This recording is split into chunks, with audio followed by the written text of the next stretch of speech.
There are a few governors buried here. I know the wife of former Governor Lumpkin of Georgia, roughly 200 years ago. She has the last name Compton. She's over on the right side when you enter. You'll see the big grave. It says Compton. And Governor Lumpkin is who Lumpkin County is named after in rural Georgia as well. There's also Margaret Mitchell, who wrote, I always forget the name, classic.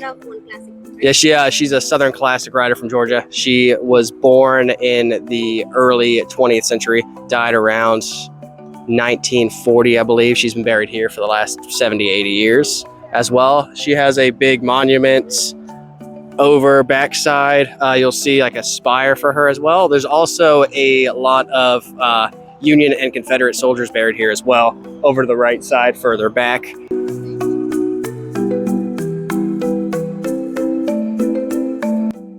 Statue, I believe, is still there. It was here. I came here about a year ago, and I saw the big lion statue. Yeah, I saw some news. They said they are going to remove the statue. Oh man! Because so many, they are spraying red paint. Oh. There is other reasons also, so they to remove the statue. I'm not sure they are removed or not. Oh man! I know the coolest thing as a history major is definitely seeing the Union and Confederate burial grounds. Mainly Union. I have a great grandfather, or maybe five-time great-grandfather, named William Ellis Hastings I. He was a captain in the Union in Schenectady, New York as well. And Georgia, unfortunately, had mostly Confederate soldiers, but there were a few Union soldiers as well, who in 1850, the cemetery was established, but it wasn't until I think the early 20th century that the Union soldiers were able to be exhumed, dug up from their graves, and buried here and given proper respect in the South as well, following the Civil War.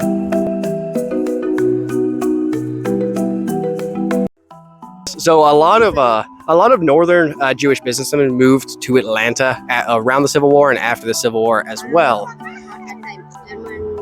Oh yeah, there was a lot of immigrants, Germans, and I believe most of the Jewish immigrants were German and Eastern European as well, so Russian and Polish. They moved during the Civil War and then later 19th century as well.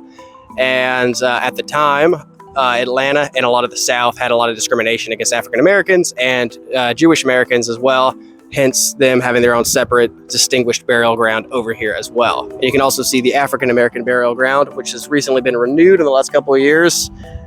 Not sure exactly where that is. That's what I'm trying to find for my class right now as well. So it's about 30 years, will be 200 years old here as well. And you see the bigger monuments and statues are more influential figures, like more wealth and political status as well in Atlanta. And you can see virtual tours as well on the website. And definitely check out. There's so much history here at the burial grounds. It's hard to cover in a quick video blog. Yes, I did the nuclear program. And Nehru, am I saying it right? Is it Nehru? Nehru. Yes, in the 50s, how it originally started for economic progress. Yes. And then due to like China's invasion of Tibet and strength of Pakistan, ended up pushing India into nuclear proliferation as well. And how Nehru was able to play off, like playing neutral and not like being one of the, like India being one of the main figures in the non-aligned movement. He was able to get benefit from the U.S. and also the Soviet Union to help like pending food crises. He was able to get a lot of like grain imports from the Soviet Union and also get money and scientists to help with the nuclear program from the U.S. So it's just the delicate balance of being able to benefit from both sides during the Cold War and not getting directly aligned or involved in the conflict itself. It was absolutely like a masterclass of strategy, I think, there. Yeah, it was cool. I did a modern Indian history class before that because it's so different. I had to kind of spend a semester focusing on it and like the language a little bit and understanding more of the culture before I dived into the causes and reasons why like the strategies happened as well. So it was I think I got a 97 on the test as well. Yes. Mm-hmm. So it was pretty awesome. I had to do the presentation for like the board of historians of Georgia. I go to Clayton State, just south of here, about 15 miles. And that was nerve-wracking, especially because I had, like 2 days before that, I just got out of the hospital because I had a dental abscess that spread to my jaw, sent me to the hospital for a day and a half.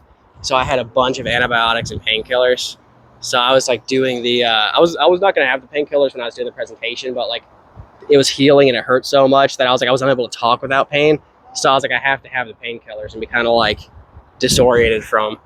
So I was just doing the speech like on painkillers and antibiotics and still nailed it because I spent probably 200 hours over the course of a year doing the paper and preparing it. So I just had it basically memorized, and I was able to nail it and get a 97. So That's a good thing. Yeah. it was awesome. Out of 100? What's that? Out of 100. Yeah, 97 out of 100. I think I missed a few points for. I was talking a little slow because I don't want to like slur the words and sound like intoxicated on painkillers. Because of the Yeah, and I was like, if I speak really fast, I feel like I'm going to slur the words and I'm going to sound like I'm high or something.